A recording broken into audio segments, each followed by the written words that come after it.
Hey guys, have you noticed this? One of the most valuable traits of a investor is the ability to find hidden opportunities. But here's the thing, not every glittering prospect is gold.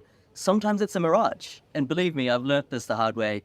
You see, from the outside, the property education services products market, it looks really promising. And like maybe you guys, there was a time where I dove in head first. However, the reality was different and I've been stung. I've spent money, time, and given my trust to people that didn't deserve it. So when I say the property services market is in disarray, I speak from experience. Everywhere I look, I just see complete chaos. Free events that cleverly upsell high-ticket mentorship programs or development deals offering 50% returns, aspiring investors dropping 15K, 20K, sometimes 25K on buyer's agent assurances of done for you, armchair success and just financial freedom.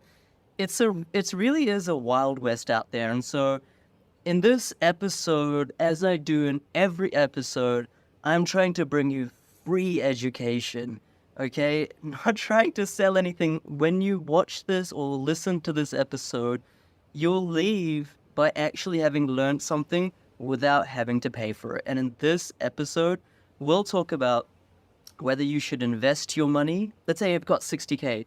Should you invest that 60K or use that 60K to pay down your existing mortgage on your principal place of residence? I know interest rates are really high right now, and there's this tendency, oh, look, I want to save 6-7%, interest. Maybe I've got a $500,000 $1 million mortgage, something like that. Let's say a $500,000 mortgage. I want to pay that thing off, because it's costing me a lot of money. So should you start paying that off, or should you rather invest in more real estate or start investing in real estate to start with? Welcome to the Oz Property Investment Mastery Podcast. My name's PK and I help busy people build passive income by buying top 5% growth and cash flow property and build a portfolio using data without wasting months doing research, spending weekends at inspection or catching flights, or dropping $10,000 to $20,000 on buyer's agents every single time. So if you're confused, lack confidence, and just overwhelmed with all the information and marketing misinformation available online and don't know where to start, then this show is for you.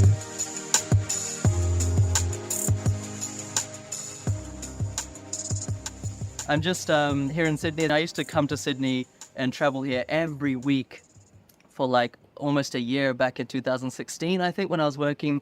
And no, I think it was 2015 or something like that. I was coming here again and again and again for work when I used to be a consultant. But it's really great to be back here at the Hyatt, because it really is the best hotel in Sydney. Let's get to the point. Let's say you've got a mortgage, $500,000 mortgage, $1 million mortgage, whatever the case, doesn't matter. And let's say you've got $60,000 of hard-earned money, all right? And you're like, okay, or maybe your wife, your husband or spouse, they're saying, look, we've got this spare cash. Let's pay it down our mortgage. Just use it to pay down our mortgage, because an interest on $60,000 is I think it's just over $3,000 at a kind of 6% interest rate, something like that. So the more we pay down our mortgage, we're saving interest, okay? And that seems like a very plausible and very prudent thing to do. But then you have people like me who introduce the concept of investing, or maybe you're having a scuffle between husband and wife or something. One person wants to invest, one person wants the peace of mind of paying down the mortgage. Let's just go through a very realistic example right here. Okay, so $60,000 in the bank, interest rate 6%. If you pay down $60,000 of your mortgage, you're saving yourself just over $3,000 a year. That's great. That's a good thing, right? But if you use that same $60,000 to invest in a property, and yeah, you can do that with $60,000. You can do that for $55,000. Buy a property between $300,000 and $400,000. Okay, you will be getting lender's mortgage insurance. You will be buying something that's around 3 to 400K, you're putting down a deposit, let's say of 12% with lender's mortgage insurance. Remember, you're not paying lender's mortgage insurance with cash. That's an ability for you to pay down less than 20% deposit. And that LMI, that sort of insurance, gets added to your loan. It's only, a few $1,000s or something like that on a $300,000 to $400,000 type property. So you bought this property, right? And you're like, oh, great. Now I have to explain to my husband, I have to explain to my wife why instead of paying down our mortgage, we've got another mortgage. Let's just see how this works. All right, so you've used that property, and let's say it's not giving you any cash flow. Worst case scenario, it's not giving you any cash flow. And so you're like, why on earth did I buy this property? In fact, maybe it's costing you money. All right, let's be realistic with the current interest rates. I've done other videos on how buying now is the best idea because in 1 or 2 years' time, when interest rates do come down, you'll have made so much capital growth, and in that time, rents have gone up, and therefore it's become positive cash flow. Whereas if you wait to buy in a year or two, you're paying more for the same property and the yield is less. All right. Anyway, notwithstanding that, let's assume you don't understand that concept and you're like, oh, damn, if I buy property now, let's say it costs me another $3,000 to hold that because the expenses are higher than the rental income. So now I've foregone being able to save $3,000, just over $3,000 on reduced mortgage repayments on the interest, okay, because I chose to invest that $60K instead of paying down my mortgage. And this new property, this investment property that I bought, that's costing me $3,000 a year. So now I'm $6,000 in the hole. Like, how could this be a good thing? All right.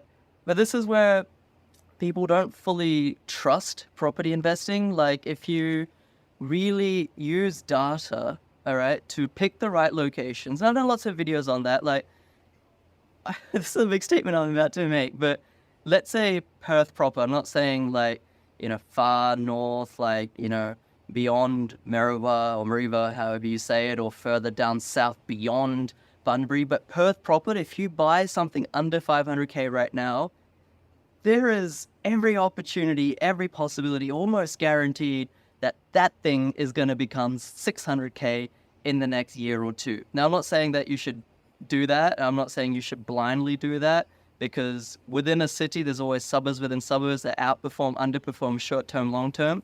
But if you do that, buy somewhere under 500K in Perth, and yes, there are still opportunities. Don't let anyone, including your own mind, tell you there's not.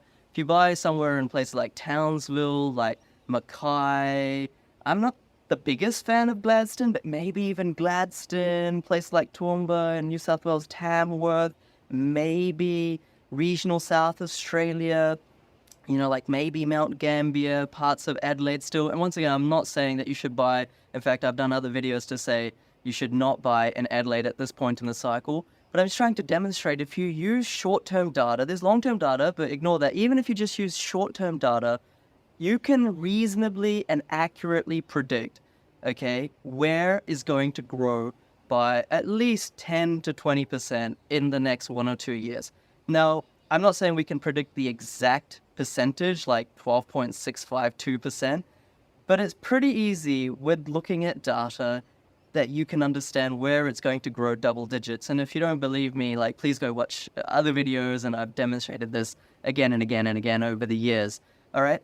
Some people call it speculation, but speculation in the Oxford Dictionary means that, positioning something or estimating something without any evidence. But if you have evidence, scientific evidence based on years of research and years of study and years of results, then that's not speculation, because it's actually anchored in data. So if you use $60,000 to invest that way, and let's say a $350,000 property, right?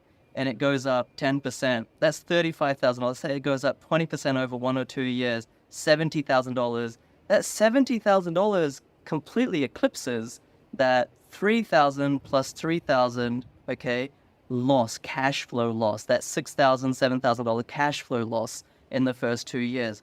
Now, I'm not saying that you should go out and buy a hugely negatively geared property that costs you $50,000 right, every year to hold, like it would in most parts of Sydney, Melbourne.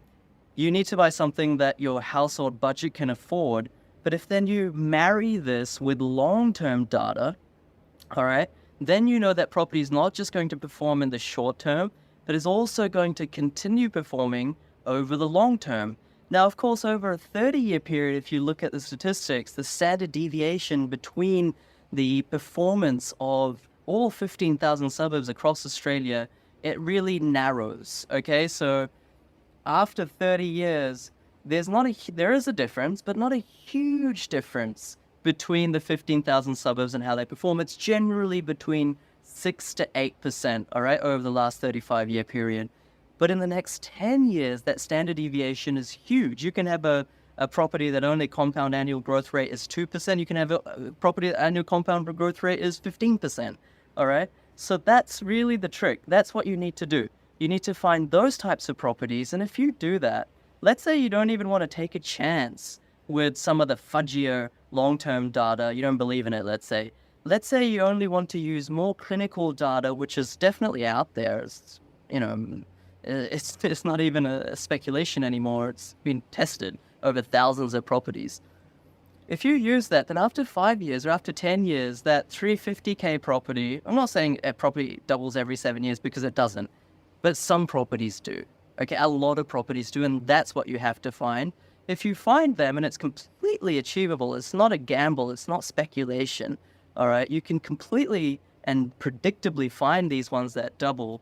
Then, let's say in 10 years' time, even conservatively, it's only doubled 350 to 700, right? Well, let's say 5 years, it goes from, let's say worst case scenario, it goes from 350 to 500. Okay, you sell it, you pay capital gains tax, so you get the 50% CGT discount because you held it for more than 12 months. And then you use the profit, okay, which is more than $100,000, to pay off your original principal place of a residence mortgage. In 5 years, could you have saved $100,000 plus?